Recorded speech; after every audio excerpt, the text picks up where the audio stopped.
반갑습니다. 오늘은 요에서 1장 말씀을 함께 나눌게요. 4절 말씀을 읽고 나누면 시작을 합니다. 팥중이가 남긴 것을 메뚜기가 먹고 메뚜기가 남긴 것을 느치가 먹고 느치가 남긴 것을 황충이 먹었도다.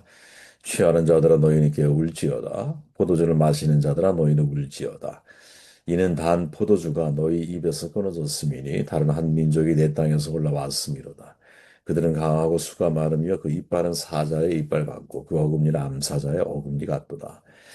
인생의 아이러니를 수용해야 합니다. 라는 제목으로 말씀을 나눌게요.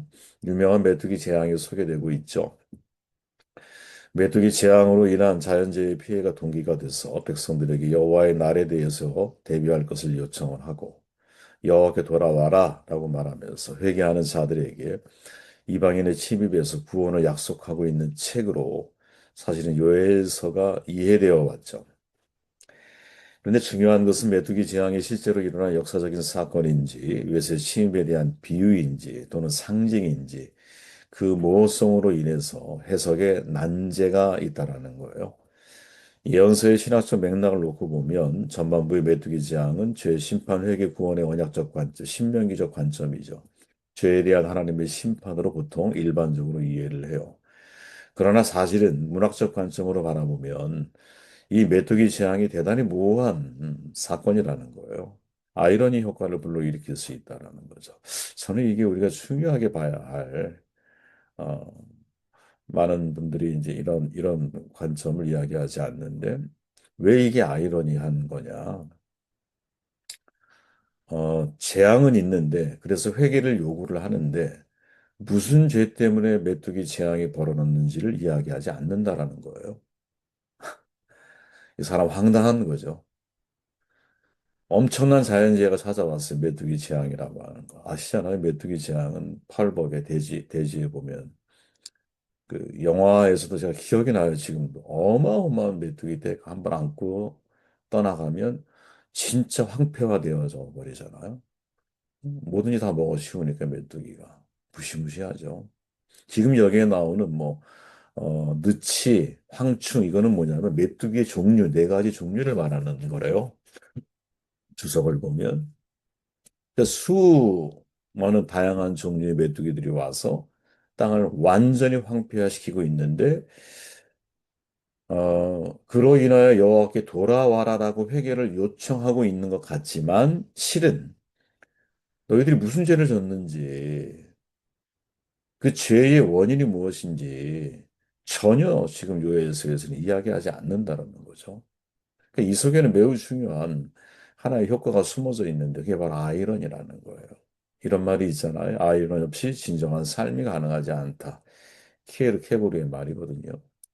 우리의 삶에 이런 아이러니한 어떤 삶의 순간들이 사실은 얼마나 많이 있느냐.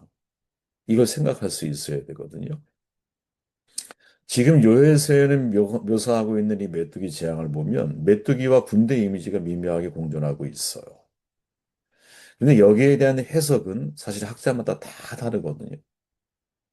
근데 우리가 정말 주목해야 할 것은 뭐냐? 이 속에 아이러니가 있다. 아이러니가. 그리고 그 아이러니는 우리의 인생 가운데서 여러분 각자, 저도 막 포함해서 우리의 삶 속에서 어떻게 보면 적잖이 많은 수의 경험으로 우리는 경험하며 살아왔거든요.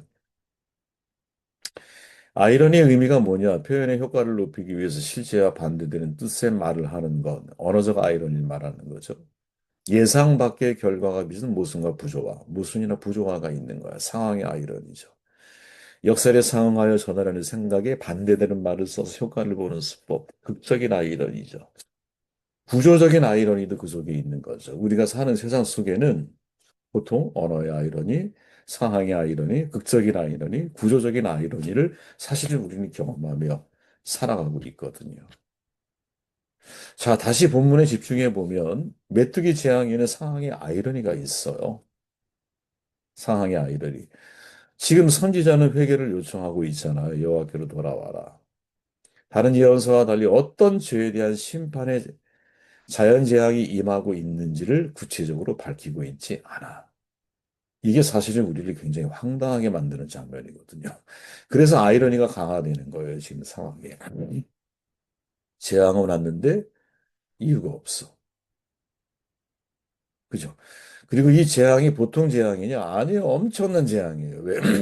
생태적으로, 경제적으로 이스라엘에게 지금까지 유례를 찾아볼 수 없을 만큼 한 번에 끝난 게 아닌 거거든요. 수년에 걸쳐서 메뚜기 재앙이 지속이 되었다라고 보통 사람들은 생각을 하거든요. 그러니까 완전히 생태계를 파괴시키는 거지. 성경에 메뚜기 재앙은 여러분 출애굽기에 보면 이집트에서 출애굽할 때 여덟 번째 재앙이 메뚜기 재앙이잖아요. 그 외에 메뚜기 재앙에 대한 기록은 요엘서가 제가 볼 때 거의 유일한 직접적으로 가나안에서 이스라엘에게 피해를 끼친 사건. 이건 100% 메뚜기 재앙이라고 이해하는 게 맞는 거거든요. 군대의 또 다른 표현의 상징적인 그런 이야기가 아니야. 분명 이거는 메뚜기에 대한 이야기인 게 맞아요. 근데 그 피해가 얼마나 컸느냐? 밀가부리, 밭대국식, 자급자족할 수 있는 모든 농작물을 다 앗아갔어요. 심지어 성전에 보면 제일 수행해야 할 때가 너무나 많잖아. 성전에 제사를 드릴 때 상번제를 드리면 매일 뭐 가루가 필요하고, 그죠? 그런 거 다 필요하잖아요. 근데 그거를 할 수 없을 정도로 완전히 씨가 마른 거예요. 근데 얼마나 공포스러운 가운데, 얼마나 두려운 가운데 이스라엘이 노출되고 있느냐. 근데 요엘은 말해요. 뭐라고 말하느냐? 이제라도 울며 애통하는 마음을 가지고 내게 돌아와라! 라고 외쳐요. 이 장에 가보면 여러분, 옷을 찢지 말고 마음을 찢고 하나님께 돌아와라! 라고 말을 해요. 그래서 보통 일반적으로 학자들이 이거를 신명기적인 사관으로 이해를 해버리는 거야. 죄가 있으니까 하나님의 심판이 왔고 이스라엘이 회개하면 구원이 주어지지 않겠나라는 관점에서 이 말씀을 해석을 하는데 사실은 엄밀하게 따지면 유엘은 이스라엘이 무슨 죄를 짓고 있는지를 전혀 얘기하지 않고 있다라는 거죠. 유에서 본문을 보면 메뚜기 재앙이 이스라엘의 죄로 인한 여호와의 심판의 결과라고 어디에서도 직접적으로 언급하지 않아. 죄에 대한 구체적인 언급이 사실상 없어. 그들이 우상을 숭배한 것인지, 도덕적으로 타락한 것인지, 하나님의 공의를 망각하고 하나님의 인애를 베풀지 않았던 것인지, 다른 선지서에 보면 이야기들을 쭉 나열을 해주잖아요. 우리가 지난번 호세아를 봐도 마찬가지지만, 그들은 인애를 베풀지를 않잖아. 공의가 실현되지 않는 사회야. 지도자들이 타락을 했어. 그죠? 백성들 역시 혼합주의에 같이 뒤섞여서 그들의 신앙 역시 병들어 버렸어. 원인을 분명하게 제시하거든요. 그런데 왜 요엘은 그 원인을 제시하지 않을까? 이게 우리가 주목해야 할 요엘 선지자가 우리에게 알리고자 하는 중요한 메시지의 초점이 거기에 있는 것은 아닐까라고 생각을 해야 한다라는 거죠. 선지서를 보면 여러분, 어떤 선지자든 간에 대부분 원인을 다 이야기를 해요. 제가 계속 반복적으로 말하는 걸 여러분들이 잘 이해하셨으면 좋겠어요. 어떤 거는 원인을, 거의 대부분 선지서가 왜 이러한 심판이 주어지고 있는지 원인을 이야기하고 회개를 촉구하고 회개가 이루어졌을 때 구원을 선포를 하는 거야. 대부분 선지서가. 그런데 요엘은 여호와께 돌아와라. 옷을 찢지 말고 마음을 찢으라. 이 메뚜기 재앙이 너희들이 얼마나 두렵고 엄청난 것이냐라고 말을 하고는 있는데 무슨 죄를 회개해야 하는지를 말하지 않고 있다는 거죠. 욥과 같은 거야. 욥의 입장에서 마치 대변하고 있는 것처럼. 아니, 욥이라고 하는 사람을 우리가 추측할 수밖에 없도록 모든 본문의 내용들이 그쪽으로 흘러가고 있는 것이 아닌가. 여러분 세상에는 도무지 이해할 수 없는 일들이 많이 있거든요.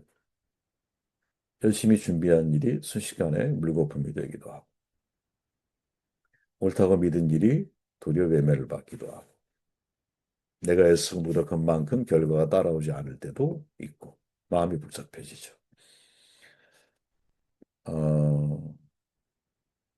슬픔과 분노가 공존하고요. 그죠? 웃음 속에 눈물이 있을 수도 있고, 눈물 속에 웃음이 있을 수도 있거든요. 악어의 눈물처럼, 그죠? 슬퍼 보이는데 사실은 그 안에 기쁨이 공존하는 사람도 있을 거야. 서로 상충된 감정들이 한 마음에 공존하는, 이것을 인지적 부조화라고 부르지만, 그죠? 근데 그 상충된 감정의 공존이 누구나 한 번쯤 경험해 볼 수 있는 실존적인 체험이거든요. 자, 이거를 여러분 현실적인 실제 상황으로 확대해 보면 메뚜기 재앙이 왔는데 이유가 없어. 재앙이 왔는데 이유가 없어. 회개를 요청하지만 죄의 증거가 나열되어 있지를 않아. 내가 지금 재앙으로 고통을 당하지만 그 이 근본적인 이유를 알 수가 없어. 그럼 어떻게 해결합니까?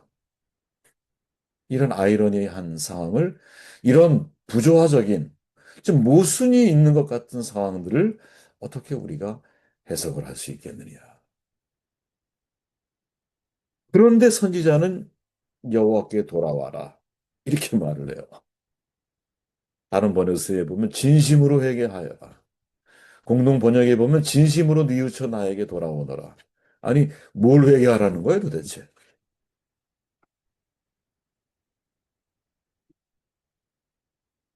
뭘 회개하라는 거죠? 우리가 뭘 회개해야 이 재앙에서 하나님의 나라를 구원하실 수 있는 거죠? 지금 돌아가셨지만 과거의 분이죠. 카를 발렌틴이라고 하는 희극 배우가 있는데 그분이 했던 말이 돌아요. 이런 내용이 있어요. 모든 것에는 긍정과 부정 그리고 코믹함의 세 가지 면이 있다. 오늘의 언어로 바꿔보면 모든 사건은 긍정과 부정이 있을 뿐 아니라 동시에 그 둘을 동시에 보게 만드는 아이러니한 면이 있다는 거죠. 저는 인생은 이런 일이 분명히 있다고 생각을 해요. 좋은 일이 있다면 나쁜 일이 있고 성공가 있다면 실패가 있고 통과가 있으면 부결이 있고.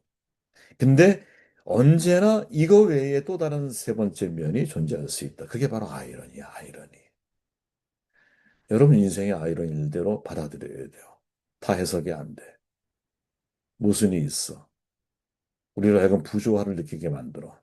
마치 욥처럼 나는 성실하게 하나님 앞에 살아왔다고 자부하는데 내 인생의 파멸을 향해 달려가는 것 같아. 그래서 키에르케고르가 아이러니 없이 진정한 삶이 가능하지 않다. 이 말의 의미가 뭘까 생각해 보면 키에르케고르 역시 그런 아이러니적 상황을 자신의 삶을 통해 경험했던 것이 아닐까. 어떻게 해야 할까? 제가 답을 찾으면 참 좋겠지만 어떻게 해야 이 아이러니적 상황을 우리는 수용할 수 있을까요? 하나님은 무엇을 원하고 계실까?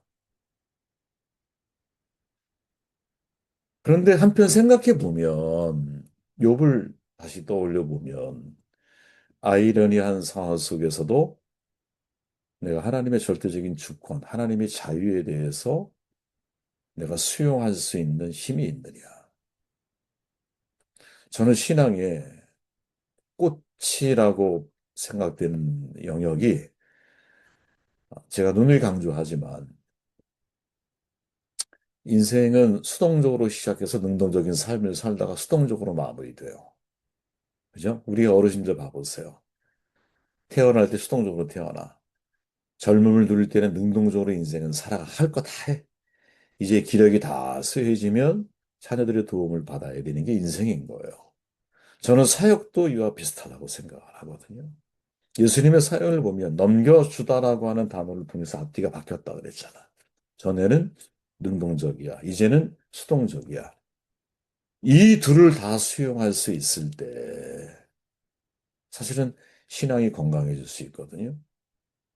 십자가의 완성은 수동적인 삶에서 시작이 돼. 십자가의 완성은.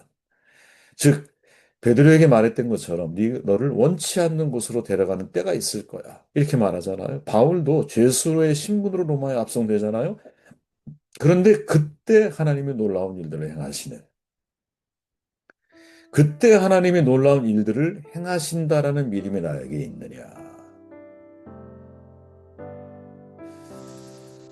역설을 견뎌 나아가는 힘, 아이러니를 견뎌 나아가는 힘, 이게 저와 여러분들에게 있기를 주의 이름으로 축원을 드립니다.